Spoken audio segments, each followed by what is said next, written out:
Ever felt a gut feeling you couldn't explain? And have you ever wondered how to deepen your connection with energy, spirit, or healing? Then this episode is for you. Today I'm chatting with Tabitha Stitt about her journey from becoming a school teacher to a psychic medium and Reiki practitioner. We dive into the biggest themes she sees with client readings, especially around love, relationships, and empowerment, and also how tarot and oracle cards can be powerful tools for self-discovery. If you're new here, I'm Jen, mom, therapist, and your guide inside How We Get Through. This is a place for the raw, the real, and the things we often are afraid to say out loud. And this episode is brought to you by our new community launching in March, where real transformation happens with live events, meditations, journal prompts, and deep connections with people who truly get it. So hit subscribe and let's go there together. And if you're ready to fully step in, join the community waitlist with the link in the description. Welcome back to How We Get Through, where we heal, expand, and get through together. Welcome back to the How We Get Through podcast. Today we have Tabitha Stitt on the show. Welcome. Oh, thanks so much, Jen, for having me. I'm so excited to be here. This is wonderful. And it's just great to be here. I'm so grateful that you asked and reached out. Yes, I'm so excited for today. So, Tabitha, you are a psychic medium, which I love. And I would just love to know, like, how did you find that out? Like, what can you bring us back? Like, was it family? Was it you? How did you come to that gifting? I am a licensed school teacher. So while I was a teacher, I just felt this call to look into Reiki energy healing. And at the time, now I'm like connecting the dots now that I'm a little older.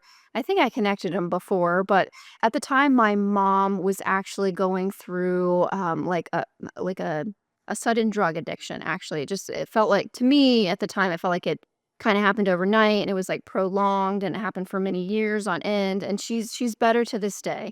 So, and we're back on track and everything's good, but it was very terrifying. And I think at the time that's why I reached out to become a Reiki practitioner. I didn't really put the two and two together until many years later, but it was almost like on a subconscious level that happened. So, the very first time that I gave Reiki to my classmate at the time, I experienced clairvoyance, which I did not know that's what was happening at the time. I was so like vulnerable and, in a good way and like just open to the process. And afterwards, they're like, "Oh, explain your experience." And I'm like, well, I saw a Native American man and he kept saying thank you to me. And they were like looking at me like, like, "What?" And I'm just saying it like it's nonchalant, and I didn't realize when I'm like, "Oh my gosh, that was clairvoyance. That was a real experience." To me, he felt like he was in the room. I didn't physically see him with my own eyes, of course. It was more like my third eye experience. So, with that being said, every time afterwards I would give Reiki to a client, I kept seeing and hearing and experiencing these different messages that would pop up. And I didn't really know what to do with them. I shared what I was experiencing, but there were quite a few times where my clients would look at me and be like, okay. Like I didn't know how to I would just tell them and that was it. So Connected. it was Mhm. helpful, but not. I could tell that there was so much more to the experience. So I actually received a reading myself from another psychic medium, and she told me, you're supposed to be giving readings for a living. You're supposed to be doing this professionally. And I didn't tell her anything. She had no clue that I was receiving these messages. She had no idea. And that's the beauty about being a psychic medium, right? And so after she told me that, my soul lit up. I left her studio just feeling on top of the world because I knew from my own heart that that was confirmation from spirit, from God, from consciousness that this is the path that I am meant to be on. And it's so eye-opening and uplifting and healing as well. So it started off as a teacher and then I became a Reiki practitioner. And so it just it kind of all rolled into one another, and there was other experiences when I was younger as well. But that's kind of how it started in a nutshell, to say the least. And I just kept practicing, and I worked with other mentors and mediums, and they just brought it out in me. Yeah, and there's so much more to it, but that's kind of the gist. So thanks for asking. Yeah. How old were you when that happened or when you kind of made that switch? Yeah, so I'm trying to think. I've been a Reiki practitioner, I think, for 14 years as of today. I believe 14 or 15 Wow. years. It's been a while. So I graduated from OSU in 2010, I believe. So yeah, so 14 years. So as soon as I graduated, I started incorporating Reiki into my life, and so that's kind of when it started. Yeah, and then the psychic mediumship, professionally has been for about 10 years now. Can we go back to that moment in time as far as the connection with your mom? Like, were you wanting to do Reiki for her and to heal her, and did that happen? Yeah, and I'm trying to think back on it, and it's weird because it's kind of a blur a little bit. And I think when you do experience something traumatic, as a licensed therapist, right, that um you you know that I think, at least from my experience, like the trauma is a little vague, and I only have certain parts that I remember. But I just remember, going into the bookstore and seeing this magazine, and just being intuitively like drawn to it. And I didn't even know how to pronounce Reiki at first. And I just felt like it was just calling me like this, and I had no idea what it was. And at the time, I was also starting to get more into oracle cards as well. And it just all felt like those were the things that were helping me heal at that time, because I know that my mom needed healing.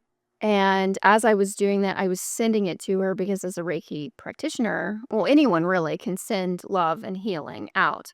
So it was certainly like hand in hand. And I remember when I went out to Arizona, I actually met up with one of her friends that lived out there. And that's when she was going through that experience, and her friend had no idea. And I just remember feeling like so sad and depressed because no one really knew about it. Um, and that was part of my process as well. So I certainly to this day still give my mom Reiki healing at a distance, and she's experienced it in person as well. And so I do think it helps. But I think then when I first started it, I think it was a healing mechanism for myself at the time. And it was more of like an intuitive calling of, this is just the path that I'm supposed to be on. It was like serendipitous, I guess, is the way to explain it. Yeah. I mean, it's so interesting because I feel like spirituality now is like pop culture and it's in and it's more accepted. But when I hear your story about, 10, 14 years ago and you live in Ohio, I'm like, how did you even find like people to mentor you? What was that like? Did you feel alone in that or were you able to find people quickly that could guide Yeah, you in it all, that? I'm trying to think. I think, when was that? I think that was a 2014 when I received that message from that psychic medium, or that might not be the right date. I'm trying to think of the exact years that it all happened. But as soon as I heard that message from her, which aligned perfectly with Reiki, that's when the mentorship happened with the other psychic mediums, because she recommended very specific people, two women specifically that live in Cincinnati, Ohio. And so I was able just to travel from Columbus to Cincinnati, which is only about an hour and a half, 2 hour drive. And I actually really loved it and enjoyed it. And so it was very, very healing for me to have that. So psychic mediumship is a little different than Reiki, but essentially it's all healing. You're healing in one way compared to the other, but at the end of the day, it's all healing no matter how you look at it. And so that was the group that I connected with the most at that time. And as far as Reiki goes, that was a weekend experience. And, I think my clients honestly helped me um, feel connected and feel that healing experience from them. Because as I'm offering that Reiki, I would experience that myself as well. So it was hand in hand as far as the connection and the healing goes. Can you talk about your psychic mediumship, like what that would look like or what Yeah, that yeah, looked like? absolutely. So it has certainly progressed a whole lot over the years. The mentors that I worked with, they focus mainly on mediumship, which is when you are connecting with someone's loved one. And then the psychic part is where I'm kind of working, that's where I focus on, is connecting with my clients one on one. So I can still bring through loved ones, but I've noticed in my work that it's transitioned from loved ones into focusing more on their own life and whatever the issue is that they want to talk about, or if they come to me for anything. It could be about relationships, it could be about their career, they could just be interested. And a lot of them are like, I'm just open, tell me whatever spirit has to offer me. And so I do those mainly over Zoom sessions, just because so that way I can connect with people all over the world. And I have a larger community that I work with as far as other psychic mediums. So we get together in our own little circle also, which I love that. And so we're always it's not even really practicing anymore. It's more just like, as far as the psychic mediumship goes with the others, it's more about just connecting with them and feeling that love, and to offer and to receive, and just experiencing that. Um, but with my clients, I do work mainly one on one, and I also have a spiritual circle as well. The circle for your soul's purpose, which you can receive messages collectively on Zoom also. So it is alive, but it's virtual. Um, and so yeah, so my clients will come in, and what I do is every psychic medium works a little differently, and we focus on different things. So it depends on who you end up choosing to go with. But for me personally, I close my eyes, and I've always done that since day one. And I never really knew why until I started working with, a trance, and a trance mediumship, so trance speaking. And this mentor told me, he was like, "Tabitha, you are going beyond a psychic reading. You're actually going into a trance state." And I was like, "Oh my gosh, I guess all of this work is slightly a trance state, because you are tapping into that conscious level, which is beyond our own, like, it's kind of unfathomable, experiencing that." So I close my eyes and I just receive these messages, and I usually go like a million miles a minute, because just the information. Yeah, yeah, It's quick. exactly. And I always record the sessions because of that reason. And plus, I want my clients to just experience it and not have to worry about trying to remember everything. And they can jot down notes if they want. But the readings are very, I like to use the word empowering, but they're insightful, they're clarifying. And a lot of times when we get readings, I say we because I get readings still myself. Um, we're going in, and usually we have an idea of the information that we want to hear, right? Or we want to hear we're on the right path, or should we take a different path, or what would it look like if I do A, B, or C? And that tends to be where my readings focus on, is just helping confirm for them. But my clients honestly come in, and I don't want any information, because the less information I know, the better. I don't look up anyone ahead of time. I'm like, I don't want to know anything, because that gets in my way personally, with the work that I do. Of course, if you say some things, it's okay. I'll look past it. It's no big deal. Um, but yeah, they're very healing, and I never thought that psychic mediumship is a form of healing, but it really is, because you're not only providing the messages for them, like receiving confirmation or validation, or um I'm trying to think of what that other word is. Like, you're giving them um this idea that, like, for example, like if a loved one comes in, that life really does exist after we pass. And so that's mainly where the readings go, as far as, a personal reading with me. But they are very, like, life altering, and I do believe that. But yeah, so I love receiving them, and I love offering them and giving them. And I do it more from like a light trance state as well. So yeah. And when you're in that trance state, are you connecting with the other person's higher self, and it's okay if you can't categorize it, because sometimes it's not helpful to categorize it or to name it. Or does it feel like you're connecting with their spirit guides or a little bit of Yeah. everything, all their timelines? I don't know. How would you Yeah, describe that's that? a no, that's a great question because a lot of people want to know, who are you exactly connected with? The way that I work personally, it's like a larger collective consciousness. And when I say that, I don't mean there's like a million people coming to me. It's just the way that I do it, it's just like this sense of love, and the information is coming so quickly. So I think honestly it's partly like coming from my personal client, that from them personally, like their soul. So my client's soul, it's coming from them.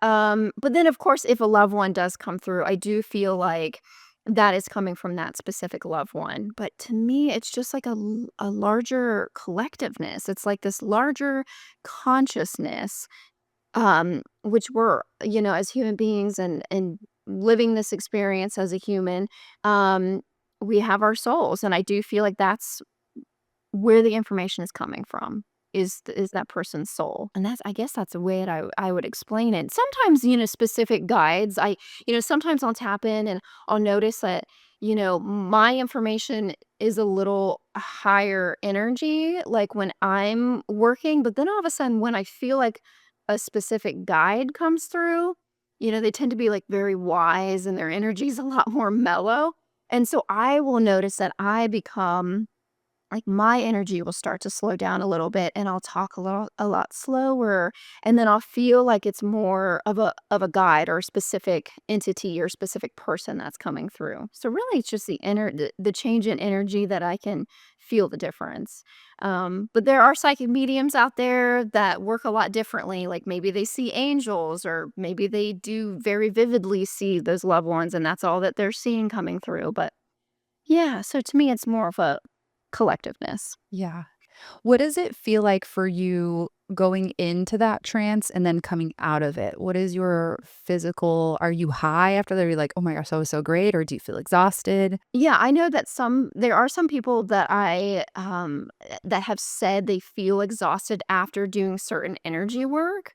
To me, I feel really wonderful. I feel great. And I think it's because this is the work that's intended for me to do. And so I think if we're doing something that exhausts us, I mean there could be different reasons for that, and that so I guess I'll just speak on my own behalf, but I do feel, quite energized. Not like stoned or, that kind of high, but more like, I just feel elevated and I feel really good and I feel like, um, I don't know, it just feels really good. It feels very aligned. I think that you used that word, before. You feel very aligned, and I can get into it very quickly. As before, I think it all comes down to working with your own mind. And, sometimes, when I first started doing this work, I would have to have a candle lit and, I felt like I would have to have this whole ritual.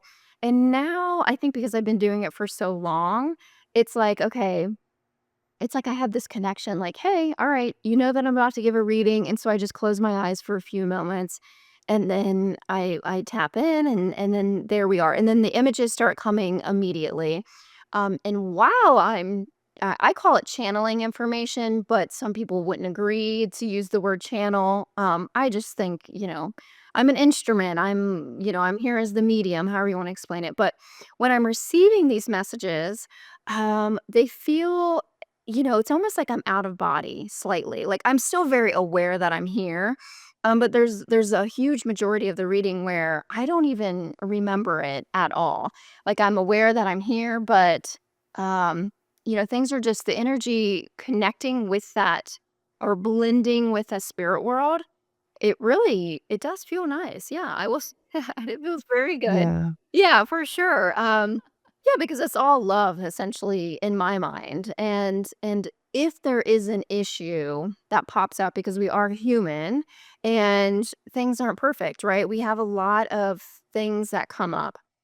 Even when those things do pop up, I just feel like there's a shift in my energy slightly and I'll get certain images, nothing specific, you know, like, there's not a certain specific symbol that pops up in my mind except for when we talk to their mom or their dad.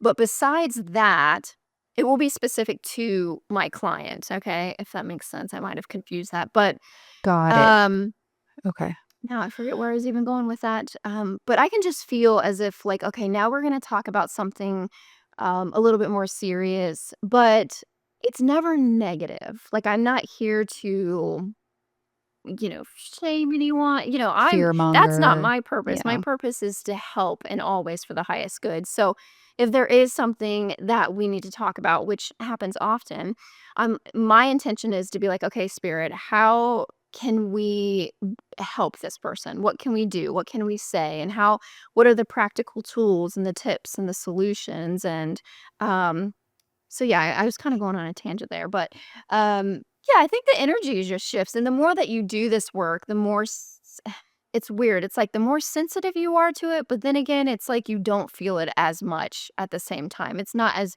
big of a deal, it's like, okay, you're in the flow and then you go. Yeah. Well, I can imagine you have to kind of get your brain or your ego, your everything out of the way in order for something else to come in and mastering that connection. And I think that's a question like, does it feel like you can turn it on and you can turn it off? Does it feel like you have authority or autonomy Yes, over for that? sure. There was a long time ago where when I started learning specific trance techniques, I did get nervous because I'm like, because when you go into a deeper trance, you really are letting the mental mind go almost 100% of the time.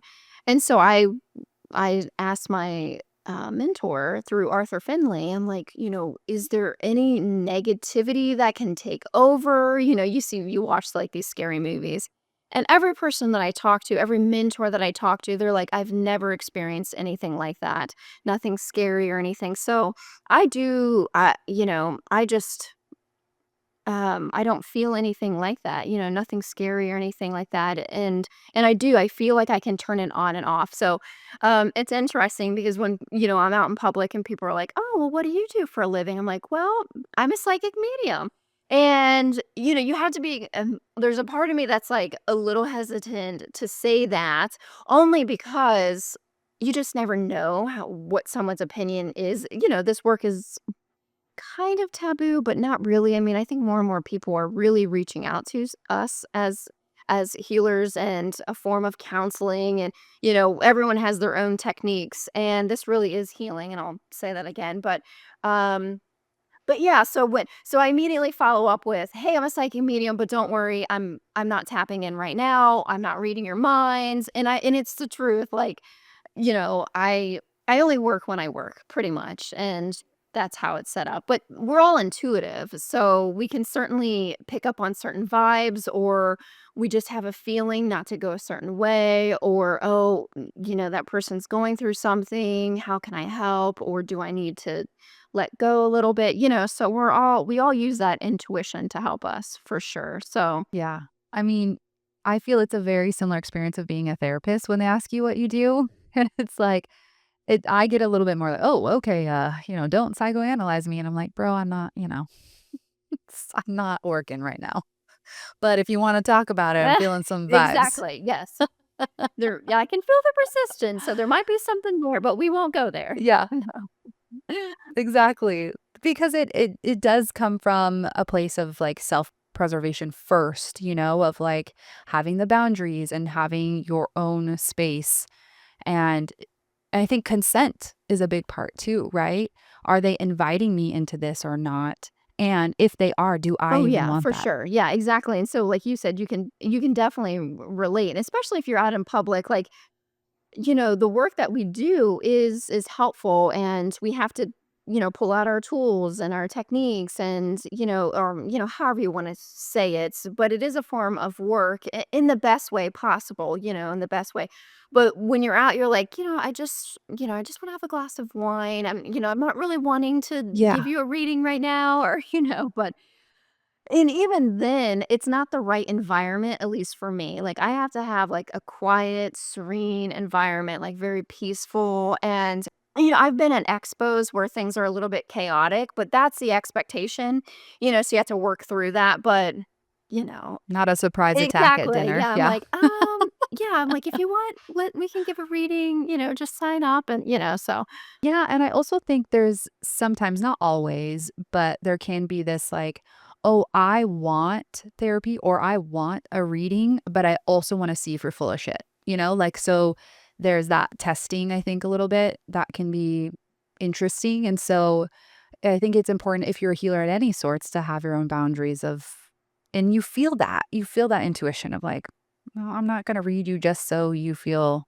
like I got spot on yes, for you." exactly, and luckily, I've only had maybe 3 to 5 of those experiences, and, and I give them a reading because that's what they're here for, but and I don't want to assume, but, I can feel the resistance. I can feel the hard shell set up, and it's more about, testing me. But, it's kind of a test for myself. That's kind of what I think of as what I do. I'm like, okay, well, I'm going to do this. I'm going to work as best as I can. And honestly, when I think about that from my perspective, I'm like, even if this person is testing me, I know the work that I do is very good and I get all this wonderful feedback, and then I just think like maybe that person, I'll just look past that, and maybe I'm the best person for them to help them break open that shell, to help them believe and to know that they can do it, and so that's my perspective of it. But of course I want, my clients and the sitters to come in that are there for the reason of, "Hey, I believe in what you do, and I'm here to help myself as well." So Does that make for a better reading if somebody's oh, more for open, sure. Yeah, absolutely. Yeah, right? definitely. Yeah. Because but Okay. the thing is like I think if you're coming in for psychic reading, you already are open unless again, like you said, unless you're just you have the intentions of just testing Yeah. someone.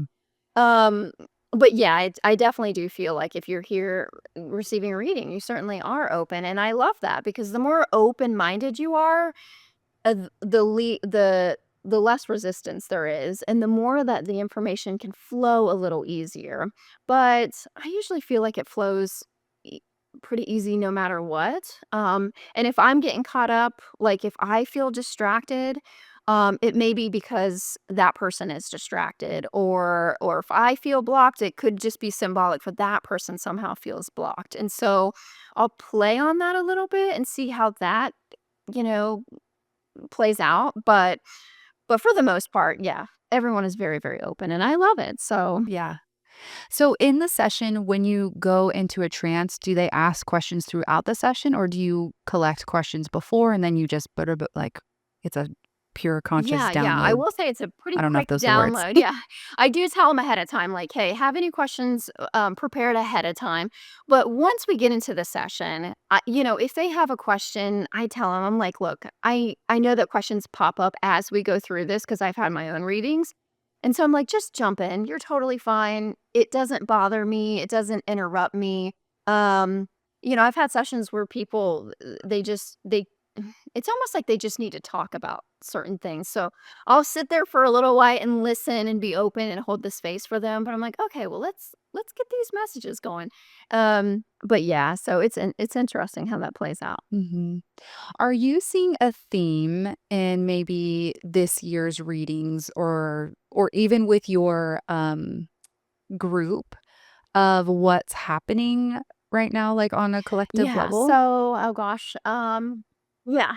A lot. I'm like my mind immediately goes to, a topic that we probably don't want to discuss, but there's so much going on in the world, and we're all feeling it, and we really do feel it, and sometimes we don't even know why we're feeling a certain way or why we're feeling out of control or chaotic or super sad, or and there's so many different factors. So I do think that that's kind of a common theme, even though it may not be placed in those exact words. But I think that more and more people are wanting to utilize our intuitiveness. I get that often, like, I know that I'm intuitive, or I know that I've experienced certain things, but I just don't know how to tap into it, or what do I do with this information? So I'm actually creating a course myself where I'm going to then be the mentor, and I'm going to help others tap into this intuitive psychicness also because I know that it is so healing. Um and I remember from the get-go, like, I know I've got it, but I don't know what to do with it. And so once I received that mentorship, that's what helped me.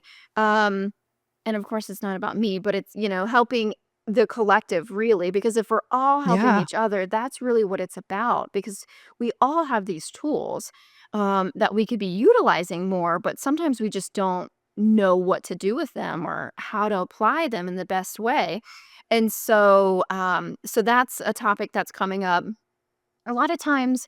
My clients are very, like, open, and they're like, just, whatever you've got, I would love to hear it. And I love that, because that in itself is open-mindedness, right? But a lot of my clients are talking about, I notice, relationships, and whether it has to do with an intimate relationship, or even like the relationship you have with your career or your business or your boss, and so it's a lot of it is about relationships and connection. And the underlying feeling of that oftentimes is feeling like stuck, feeling like I don't know what to do, or I've been with this person for a very long time, and it's almost like really underlying that is wanting to give ourselves permission to express ourselves, to be ourselves, to discover more about who we are. And there's so many moms out there, especially, that their full attention has been on their family for so long that they have, in a way, I don't know if denied is the right word, but they've put their own expression, like, down a little bit, and they haven't discovered a whole lot about themselves naturally, because, I mean, you can do both, of course, but when you've got little ones, that's where your attention is, right? And so, I think more and more women, especially, and men too, honestly, are just wanting to figure out, like, what can we do to feel more aligned with who we really are? And I think, um, the self-expression, the self-discovery, those are common topics, and, and they might not be worded that way specifically, but looking at it, that's really like the underlying, you know, what's the meaning? What's the purpose? And, Mhm. how can I best express myself and be myself, and meanwhile, Yeah. not hurt anyone else, or, not downplay anything else. And it's like this juggling thing that we have to do as humans. We see the hurt that's going on in the world, and yet we also know that it's not very healthy to feel depressed by this.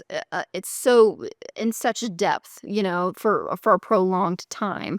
Of course, I think that it's good to feel sad feelings, of course. But it's like, how can we manage both? And so those are common topics that are coming up, and so I think we're really coming to a realization that we have more of an impact than maybe what we think. And this is a good thing. Like, hey, we can do more, especially as a collective and coming together as a circle and as a group, and just working together. At least that's what I'm seeing in the work that I'm doing, and the people that are coming to me. And so there's so many different topics out there about so many different things, but yeah. Do you ever, like, go and look into the year ahead for you? Do you feel like you could see a lot in the future, or does that feel like that's dangerous territory because anything can change and Yeah, I shift? think that, when I look in for myself, I feel like I'm looking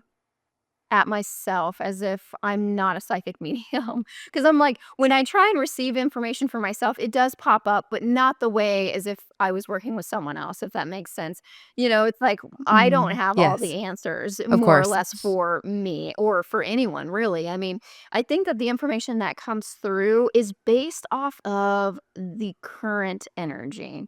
But I do definitely know from my own experience and from others' experiences, we have so much power I don't know, it's like this weird dichotomy of like we can't control things and yet we have so much control as well. So we can always lift ourselves up. We can always make changes, especially in our own minds. We can be more mindful, and so I do think that certain visions will pop up for me, but I don't think it's necessarily like prophetic, at least from if I'm receiving something for myself. But I do feel like a lot of it's like symbology, which is honestly very, very powerful because then it's like open-ended, right?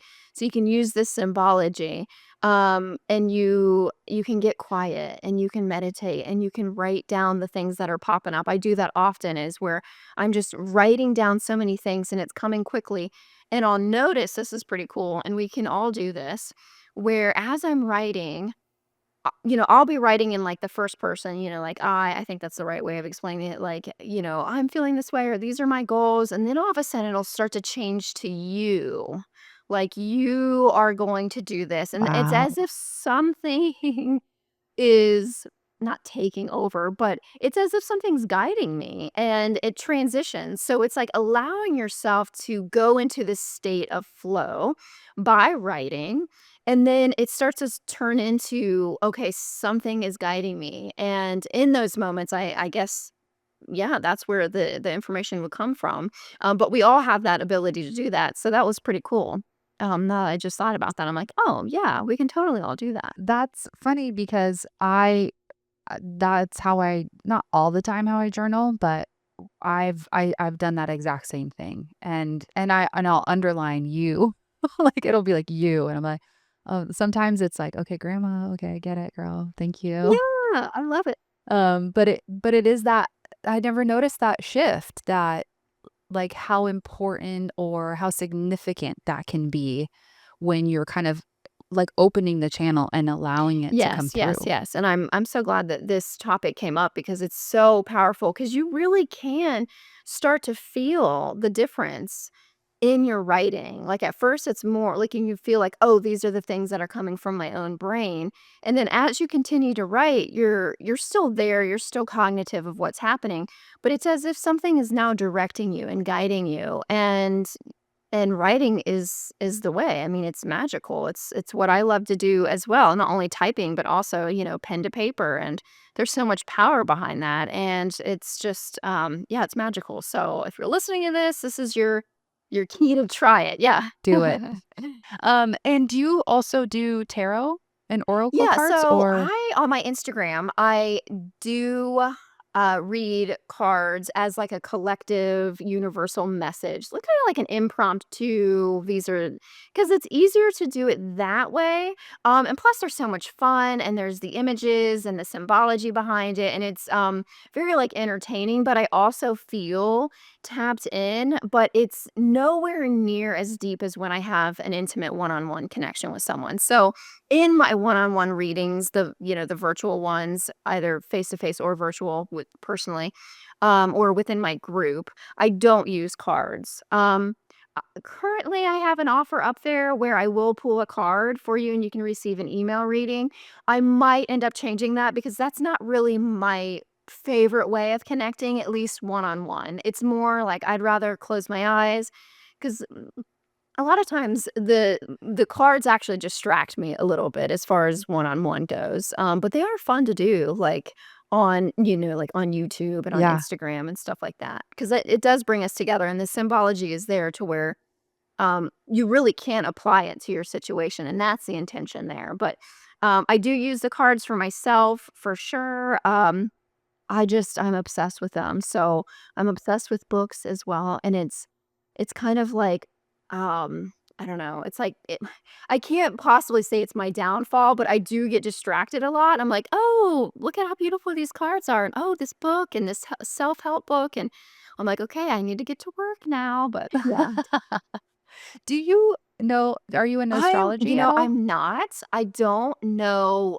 I know that I know my sign, and that's basically as far as I go with that. Okay. A lot of people think, they, like, connect the 2 and 2 together, like, "Oh, you're psychic, so the astrology," but me, no, that's not how I am. I think a lot of psychic mediums are into that. I'm totally into it, but I wouldn't be able to offer much information. Well, I was just curious of what your moon is from that description of, like, feeling distracted, because it might be an air moon or not. I don't know, but I don't know a lot. I just interview people and I take Oh, snippets.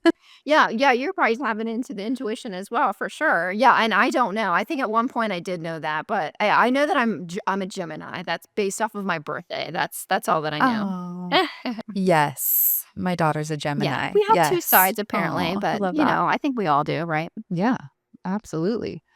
It's so interesting because I learned tarot this year, and that is the way that I have been able to feel the most connected to somebody else, and it feels like spiritual and therapy. It's, like, quick, like, I can go quickly with them. So it's been a way of entering into that, but I cannot read for myself because I have a specific outcome on what I want, and it's so No, I terrible. love it. But I think I think that's the catch-22 is, like, we have all the answers within ourselves, and we have intuitive gifts, and if we can be patient enough with ourselves to do that, and we also can have guides with that. Like, it's not better or worse, it's not this or that, but I think it's that integration of allowing somebody to guide you and then also realizing you can guide yourself, and there's seasons and times where we need Yes, both. absolutely, and I'm glad that you brought that up because the cards, to me and from my understanding, what it sounds like through you as well, the cards are, a tool out of many that we can use that give us that connection. It's almost as if as soon as we start using it, just like we said, a pen to paper or the cards, it's like it's almost like the spirit world, however you wanna call it, whatever you wanna call it, is like, "Oh, okay, you wanna connect. Alright." And it's like this permission slip that we're giving the spirit world to work with us, and it is so interesting and fascinating to feel the difference. You can feel it for sure. But yeah, and just to relay what you were saying also, it's like we do have specific outcomes in our mind that we want for ourselves. And so it just depends on like, how persistent we are or, there's so many times where yeah, and it's Grounded. like, okay, this is what I want. But maybe I can go this way to get it rather than going this, and there's different options. And I think that's a beautiful part about being human and having, free will really, is that we have different options, to do that. I remember when a psychic medium told me I was looking at a house many years ago, and she said, the universe is providing you with options and I love that. But she was like, and every option that comes your way is going to be right for you. It's not, and I love that because that's what I needed to hear at the time because I thought, oh my God, there's only one thing and it's the only thing. And she's like, no, no, no. Like there's multiple things that could go very well for you. So after that, I'm like, okay, open up a little bit Yeah. more. Yeah, there's no wrong choice in a sense, like, it's just an experience. It's this experience, or it's this experience, or For this sure. experience, and that could feel a little better navigating life, that you're not gonna mess up something because you're learning from it, you're gaining an experience from it. Oh, for sure. Because I think a lot of us, and me personally too, I think that we remain stuck because we're terrified to make a decision, or we think, what if it's the wrong thing, or what if I'm wasting time, or I'm too old, I'm too young, and we have all of these different I don't know if you'd call them excuses or patterns or, these thoughts that we use that kind of stall us a little bit. And, maybe we need to be stalled a little bit, or maybe we need to just, I definitely think that we need to trust the process, but it's so much easier said than done. But really, it really is just a learning experience, And when you take the action, you look back and you either are like, for the most part, you're usually like, "Oh, thank God I did that." Like, phew, usually it's like a relief that it's just done and over with, really. But sometimes you're like, "Oh, crap. I could have done that a little differently, or maybe I shouldn't have said that." But in those moments when you think, "Oh, I shouldn't have said that," or, "Oh, I could have done that differently," maybe the person on the other end of that experience or that situation or that scenario needed it to be done that way, if that makes sense. Like sometimes you think that you messed up, but really maybe that person on the other flip side of the other coin needed it to happen that way. So that's helped me think, okay, well, even though I could have done things differently, maybe it needed to play out that way for whatever reason, so I'm gonna try and just not be stressed out about it. Yeah. And kind of trust that. I love that perspective. I think there's a lot of things in my life that I'm right now that I'm like, oh man, and so to have that perspective of I needed or she needed that experience to understand something or to play out that Yeah. way. It's Yeah, because it's helpful. almost as if, like, you only have a perspective from your own mind, but in those moments of if something were to happen, you're like, "Oh, crap, why did it happen that way?" That's the thing that helps me is to think, "Okay, maybe that it just needed to happen that way." I don't understand it, I don't know why, but I trust that that's just how it needed to play out, so and then that way we just don't beat ourselves up as much, and like you said, we just take it as a learning experience and continue to move forward because so many times we just are so hard on ourselves, and, So hard. it Yes. can really take us down, and, we try and just get out of it the best way that we can. We're all learning. We're all try I always say this, we're all trying to figure this out. We're all learning the same school as a human. I'm curious if some clients, I feel like love and money are very common threads or themes that people want to know.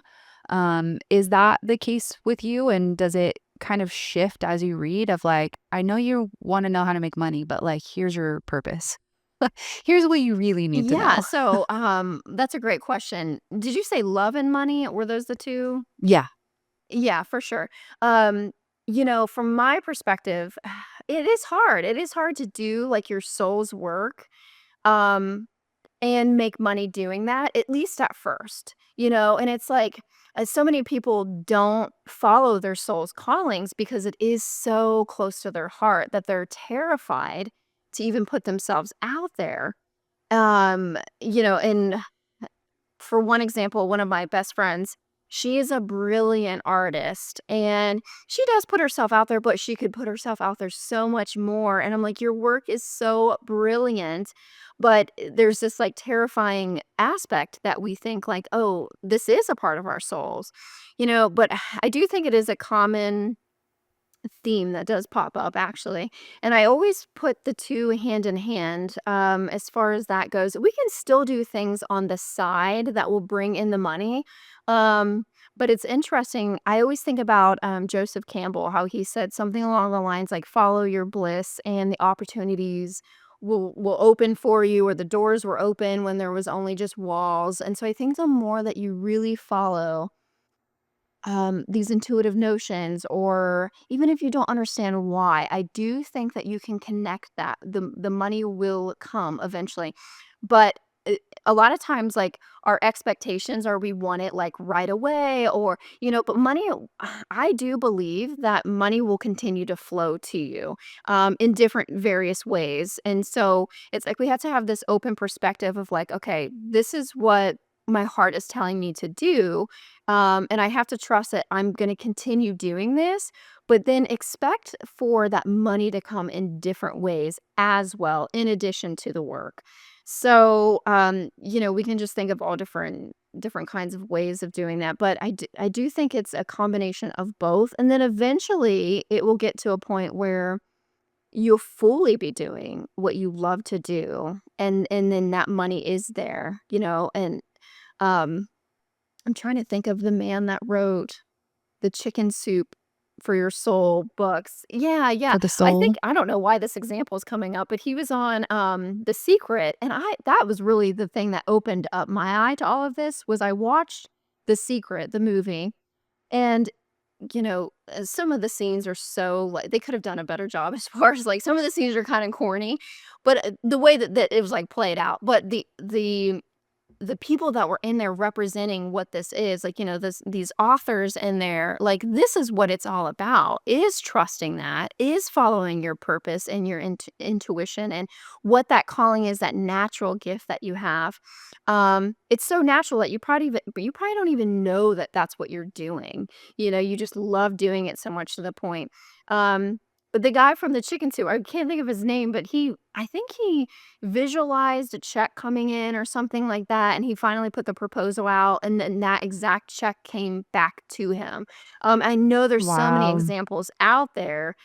That's really what it is, but I do think that the timing of it is different for everyone. So the timing is different for everybody, which is kind of the concept of trusting or letting go of the expectation, or I guess expanding the expectation that this could come here, this can come in here. For sure, yeah. I definitely feel like that, and I don't know, it's so hard because, it's so much easier to say trust the process than what it really is. But it's almost like you just have to do the things that you love to do while also distracting yourself with other things that you love to do. And then just knowing, like the thing, and it's easier said than I done, but love I'm like, I feel like that's kind of where the flow Yeah. starts coming in. And then, like, serendipitous things will start happening, and you're like, "Oh, okay, I got a check in the mail," or, "Oh, okay, I wasn't expecting that opportunity," or, "Oh, okay, I'm gonna join this expo," and it just starts to build on top of one another, and the momentum starts to go, and, at that point, try not to we get stuck in our ways, as humans, and we sometimes, I don't like to use the word sabotage necessarily, but it's like we have these deeper protective mechanisms that are subconscious, and a lot of times when we are doing good, we might like start to back off or we don't believe it, and we do things that stall us instead of building the momentum even more. And so once we start stacking those, it'll like explode in such a positive way. And I'm talking as if it's so easy, and it's not. I think it's just a matter of like believing in what you're doing and reaching out and connecting with people and doing the things that you find are scary, but that that are going to help you, and not that it's selfish. It's actually going to help so many more people, because when you're focusing on doing the thing that you love, you really are helping so many people, your family, your community, the world at whole, because you're shining your light by doing the thing that you love to do, and the thing that you're passionate about. And it's not always positive. There's lots of, there's struggle with that and heartache, and it's managing all these different things. But I try and remind myself, like, there's ebbs and flows of days, right? Like, some days we feel fantastic, and another day we're gonna wake up and we're gonna be a little cranky. But we gotta, like, check ourselves and be like, "Okay, I'm a little cranky today, but I'm gonna fix it, and I'm gonna try my best to get back on track." And then other times you're like, "You know what? I'm just gonna have a mental health day." I think that we can all just have a mental health day, Yes. which yeah, Yes. Need a exactly, and you break. know all about that as a therapist. Like, you can just allow yourself to reset your energy, because we do so much, and it's like, okay, your soul's asking you to reset as well. So, sorry, I was totally rambling on that last Yeah. one. I got it. I love it. Before we close out, I was curious if there are any like stories you can share of clients you've worked with that have felt like really impactful for you, or that might be helpful for the people listening. Yeah, so one that comes to me now was actually more of a mediumship reading, which is interesting because I normally focus on the psychic part, but I want to emphasize on the power of this work. Um, so I felt as if this woman was coming through, and I was getting these visions of her being in her bed, and I didn't really know what it was related to, but I kept feeling this sense of like wanting to say like things are lighter now. Like she had passed on. And later on, the woman that I was working with, she said it was actually a friend of hers who had passed away in her bed. And they believe it was an accidental overdose, like she didn't mean to do it. And while I was giving the message, I felt emotional, but I think I was feeling the emotions of my client at that time.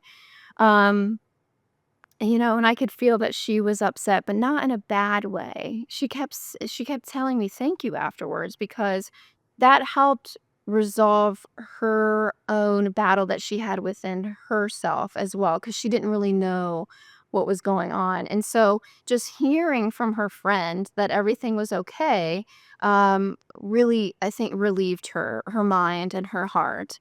And so that's the power of a psychic mediumship reading.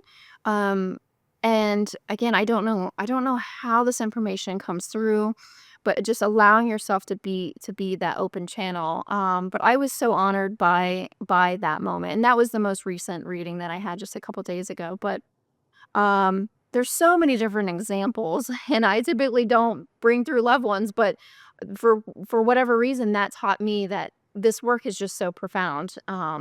So yeah, I encourage whoever is listening, like if you feel the call to receive messages, I do encourage you to do it because it is another form of healing and counseling, and really is quite therapeutic. And so just to try it out. And another thing is I have so many clients that I've never had a reading before. So I'm honored to be the first person to do that for them. And I love that. So Yeah. Yes, I love that. Can you talk briefly about the soul's journey, no, soul's purpose circle yeah, and yeah. what it So is? it's over on my website. So tabithastitt.com/the circle. But you sign up for it, and it's a Zoom session with others, and mostly women.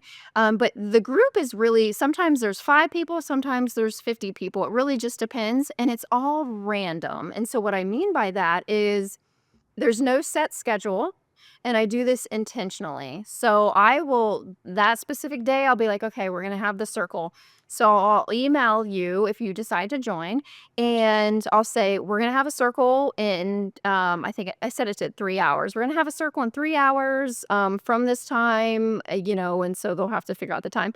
If you can make it, then you know that it's meant for you to be there. If not, don't worry, there'll be another circle. And so it's almost as if I do that all intentionally. And this idea came to me from I spirit love because that. it's like if they can make it, then they're meant to be there and to receive those messages.